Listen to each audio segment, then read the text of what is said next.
In the quiet outskirts of Belgrade, Serbia, nestled between wheat fields and crumbling barns, stood a house that looked like any other. No one could have imagined the unspeakable horrors that lay beneath its modest roof. It was 2021 when a Serbian police tactical unit stormed the residence. At first glance, the house betrayed nothing, just another aging countryside home. But a search of the garage revealed a hidden door, cleverly disguised behind a stack of tires. It led down a narrow stairwell into a soundproofed underground chamber. Inside that chamber, police found a machine cold, industrial, and reeking of old blood. It was a commercial-grade meat grinder. But this machine wasn't used on livestock. It had been repurposed for something far darker. A criminal gang had turned this hidden basement into a slaughterhouse for humans. Victims were tortured, dismembered, and mutilated while still alive. Organs were extracted. Flesh was stripped in calculated pieces. What remained was fed into the grinder. The mangled remains were then packed into black plastic bags and dumped into the Danube River like trash. But what finally brought this nightmare to light wasn't a confession or a witness, it was the killers themselves. In a twisted display of arrogance, members of the gang documented everything: photos, videos, torture reels. They shared these gruesome trophies with friends to boast or worse, sent them to enemies as warning. They believed they were untouchable. They used specially modified, encrypted phones produced by a Canadian company called Sky Global. These devices were engineered for secrecy. Messages would self-destruct. Data could be wiped remotely, and encryption was so tight that even law enforcement couldn't break in, at least not at first. But in 2019, a multinational task force began quietly unraveling the Sky Global network. Investigators tracked a backup server located in France. And in 2021, digital forensics teams finally cracked the group chat encryption on Sky devices. What they uncovered was staggering. Over 2 million decrypted messages revealed an entire ecosystem of crime, drug trafficking, arms deals, and most disturbingly, graphic media detailing acts of torture and murder in that very house on the outskirts of Belgrade. The evidence was handed over to Serbian authorities. The clock had run out, but there was one more twist. Among the messages and media were names of high-ranking officials, law enforcement agents, and political figures who had either looked the other way or directly enabled the horrors that took place beneath that house. The grinder house wasn't just a crime scene, it was the gateway to a conspiracy that went all the way to the top. As the investigation deepened, Serbian authorities and the CBI quickly zeroed in on a name that sent shockwaves through the Balkan underworld: Belivuk. This wasn't just another thug. Belivuk was a notorious crime boss, the iron-fisted leader of the Principi, a violent street gang with blood ties to the region's most powerful criminal syndicates. And his name wasn't just feared on the streets, it was protected in high places. His arrest elevated the case to an entirely new level of danger. In the Balkan crime scene, two major cartels dominated the bloody chessboard: Carnage and Slaughterhouse, bitter rivals locked in a brutal war over drug routes, weapons, and control. Belivuk's Principi had chosen a side they aligned with the Carnage clan, one of the most powerful and ruthless smuggling networks in Europe. Belivuk's inner circle wasn't just made of career criminals. Many were fanatical football ultras-violent supporters of FK partisan Belgrade. In the Balkans, football hooliganism is not just about beer and brawls. It's tribal, nationalistic, and often serves as a fertile recruiting ground for organized crime. The stadium becomes a proving ground. The battlefield comes later. But Belivuk didn't just wage gang wars in alleyways or stadium parking lots. His brand of murder was methodical, theatrical, and engineered to erase. They called it the Slaughterhouse. This underground execution site, hidden beneath the quiet suburban home, was more than a place of killing. It was a system. It existed for one purpose: to eliminate enemies without a trace. Dismemberment, organ removal, incineration, grinding, bagging, dumping. Authorities learned about the horrors of the slaughterhouse, not through forensics, but from within. 3 former gang members, now cooperating witnesses, broke the silence.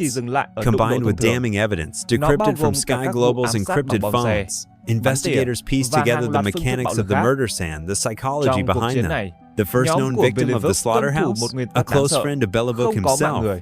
According to decrypted messages, Belivuk believed this man had betrayed him. In one chilling exchange, he wrote, "He set me up. If things go as planned, he'll be in the grinder by next week. Another message was even more blunt. I can't wait to kill him. And he did. Surveillance footage captured the gang, including Belivuk entering the house shortly before the victim arrived. Then, the cameras abruptly went dark, a deliberate blackout. But it didn't matter. The gang had unknowingly recorded their own undoing. They took photos graphic, brutal, inhuman of the murder as it unfolded. These images, decrypted later by forensic tech teams, revealed everything. In one photo, the victim lay naked, the word traitor carved deep into his back. Witnesses described how his head was split open with an axe.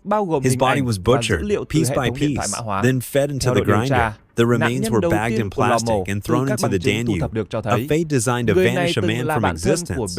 But the irony? Belivuk's gang had tried to erase evidence and ended up preserving it themselves. Today, the trial of Belgrade, Belivuk, and his associates continues to grip the Balkans.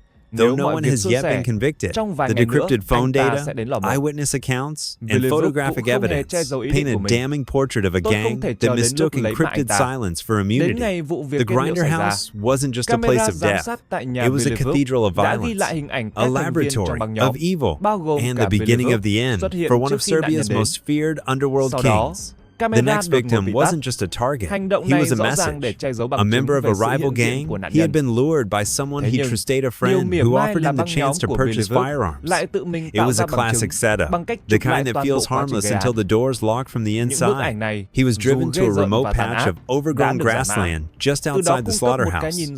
Belivuk's crew was already waiting in the tall weeds, hidden like wolves before the kill. As soon as the car arrived, they swarmed, it masked, armed, and surgical.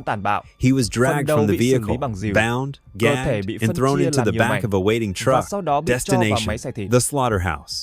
Like before, the entire execution was photographed. The images were uploaded and circulated within the encrypted Sky Network trophies of control, of dominance. In one infamous photo, Veljko Belivuk stood beside the victim, wearing a black t-shirt, his expression calm, almost bored. Another gang member, grinning in the background, would later become a state witness, offering a first-hand account of the ritual murder that followed. The execution played out with familiar choreography, the axe, the blood, the dismemberment. But this time, there was a sickening twist. Using the victim's own blood, the name Correct, the rival gang's boss, was written across his back. Then came the message. A photo of the mutilated body was sent directly to Correct, accompanied by a voice message from Belivuk. A postcard for you. Look, Mexico, right here in Belgrade. It wasn't just murder, it was theater. One of the most shocking victims was a man who had once served as a groomsman at a wedding of one of Belivuk's lieutenants. He wasn't just betrayed, he was played. They watched him, stalked him, built a web of trust with flawless precision. Then they dangled a weapon deal, the ultimate bait. When he arrived at the house above the slaughterhouse, they welcomed him with open arms and forced friendliness. They even took pictures with him laughing, patting his back, mocking the mask he wore to conceal the location, as if the entire scene were nothing more than a prank. But the party was a performance. They led him downstairs, into the chamber, the butcher room. He slipped once on the steps, someone laughed, another took a picture. It wasn't just murder anymore, it was sport. Belivuk, like a priest of pain, took his axe and brought it down on the man's skull. The others joined in cutting, sawing, disposing. They mocked the man's health, joked about his liver, his brain, his weight. It was a ritual of dehumanization, the final insult layered atop the ultimate crime. But all empires of brutality eventually crumble. The slaughterhouse closed not because the killers repented, but because they got caught. Serbian police, working on intel from European partners, launched a high-stakes raid and arrested Belivuk and his inner circle. The photos, the messages, the body counts, they had enough evidence to bury the entire organization. But that wasn't the end, because justice wasn't the only thing uncovered. As the trial began, so did the unraveling of a deeper, darker conspiracy that reached into the highest levels of Serbia's political elite. For years, whispers had circled. Connections between organized crime and government.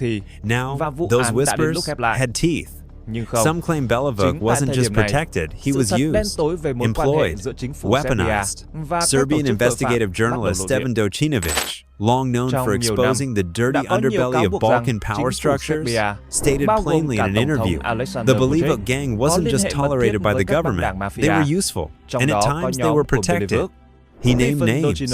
One stood out, President Alexander Vučić. Though the administration denied all accusations, the encrypted messages, testimonies, and timelines suggested otherwise. Surveillance logs revealed that the gang's operations expanded in parallel with certain political favors. It wasn't proof, but it was close. And in Serbia, close was dangerous. Docinovic had already received death threats. Now, his face was on billboards, his name in smear campaigns. The machine had shifted into defense mode. But one truth was undeniable. The grinder house wasn't just a chamber of death, it was a mirror. And what it reflected wasn't just blood, but the rot beneath a nation's skin. It's one thing to uncover a crime. It's another to realize it was state-sponsored. By all accounts, Veljko Belivuk on the street says Billy was not a rogue killer operating in the shadows. He was an instrument, a weapon, and the hand that guided him didn't come from a rival gang or a foreign power, it came from inside the Serbian state. To understand just how deep the rot went, investigators had to rewind to the year 2017, 3 years before the first body was ground into paste beneath the floorboards of the slaughterhouse. That year, a chilling attack was caught on surveillance cameras in the heart of Belgrade. The footage was brutal, and it led to the arrest of Belivuk and his men, who were charged with murder. Their phones were seized. Forensic teams combed through WhatsApp messages. Reports were filed. One of those reports should have stayed buried, but somehow it didn't. A leak made its way to NIN, Serbia's oldest political magazine. And what the journalists found cracked the spine of the official narrative. The messages revealed that Belivuk had not been operating independently. He was being controlled by a senior officer within Serbia's elite gendarmerie, a unit meant to protect the state, not orchestrate murder on its behalf. This high-ranking officer wasn't simply turning a blind eye. He was issuing orders, micromanaging operations, intervening in criminal plans not to stop them, but to shape them for his own ends. He advised Belivuk when to strike, when to stand down, and who to target. He wasn't law enforcement. He was a crime lord in uniform. Then came the real shock. A whistleblower leaked a secret recording, an audio file captured during a closed-door meeting between Belivuk's gang and the same officer. The tape made its way to investigative journalist Stevan Docinovic, who had spent years peeling back the mask of Serbian politics. The voice on the recording was clear, calm, commanding. The officer didn't just attend the meeting, he led it, discussing turf disputes, scheduling hits, and giving logistical advice on drug shipments and disappearances. This wasn't oversight, it was ownership. He was the true boss of the Belivuk gang. And yet, despite the damning tape, the officer remained untouchable still, seated at the top of Serbia's security hierarchy, shielded by layers of bureaucracy and silence. Further leaked, WhatsApp messages laid bare the disturbing intimacy between Belivuk and the officer. In one text, the cop reassured him, "Be patient, Diana's begging for you." Diana. That name surfaced again and again in the messages, and it wasn't a code word. It was Diana Kolovic, Serbia's Minister of Internal Affairs. Before her ministerial appointment, Kolovic had served as Secretary General of the State Security and Information Agency, SIF, very nerve center of Serbia's surveillance apparatus. She was once hailed as the rising star of national security, but in the leaked text, she was something else entirely. According to the messages, the officer wasn't just acting on his own initiative, he was relaying orders. Diana wants you to do this, or avoid that per DK. She wasn't just a name on a chain of command, she was the architect behind it. And she wasn't alone. The text referred cryptically to other senior figures, hidden behind aliases like the boss or the big boss. Their real names were never used, their roles never explained, but their influence was unmistakable. The message was clear. Diana Kolovic did not act independently. Her commands came with the blessing of the highest powers in the Serbian government. The grinder house wasn't just a slaughter site. It was a black site, a covert operation, an outsourced arm of political enforcement disguised as gangland violence. And for years, it worked. Murder became policy, dismemberment became a message, and the state's darkest secrets were fed, one victim at a time, into the teeth of a machine designed to destroy both bodies and truth. The downfall came not with a bang but with a whisper leaking through encrypted chats. The truth about Diana Kalovic hit the public like a bomb. Once the second most powerful official in Serbia's law enforcement apparatus, Kalovic was now exposed as a key protectorate, not silent partner of the Belivuk death machine. She stood accused of deliberately concealing critical WhatsApp messages from prosecutors' messages that proved her direct knowledge of and complicity in state-sponsored criminal activity. The messages weren't just incriminating, they were undeniable, and Diana, once thought untouchable, was forced to resign. But her fall was just the tip of a much darker iceberg. Was this the greatest political scandal in Serbia's modern history? Not even close. Journalists, including the fearless Stevan Dojcinovic, uncovered a far deeper road tone that threaded through the highest echelons of government, where ministers, generals, and intelligence officers used criminals as pawns in a chess game of power, profit, and fear. Diana was merely a peace sacrifice to protect the king. Though removed from office, she was never truly held accountable. She faced only a mild charge of abuse of position, was briefly detained and quietly released. The senior officer who had orchestrated Belivuk's orders, he was never charged. He still wears a badge, still draws a paycheck, still holds power. The only ones behind bars are Veljko Belivuk and a few members of his crew.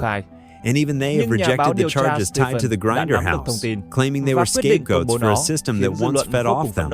At trial, Belivuk dropped a bombshell. I worked for President Alexander Vučić. Everything I did was for his benefit. The government scrambled. Court transcripts were redacted. Witnesses silenced. But Dojcinovic had already secured the leak. The claim made headlines and sparked outrage across the Balkans. From that moment, a horrifying truth took shape. The real criminals didn't hide in the shadows. They governed from office chairs, wore suits instead of ski masks, signed orders instead of pulling triggers. Investigative reporters concluded that the corruption festering within Serbia's government posed a greater threat to democracy and justice than any street gang ever could. Why? Because they were supposed to be the guardians of the law. Instead, they rewrote it, bent it, sold it. When the state conspires with the underworld, truth itself becomes contraband. And in Serbia, the lines between mobster and minister have blurred beyond recognition. Belivuk may be behind bars, but the real grinder house was never in a basement. It was at the top,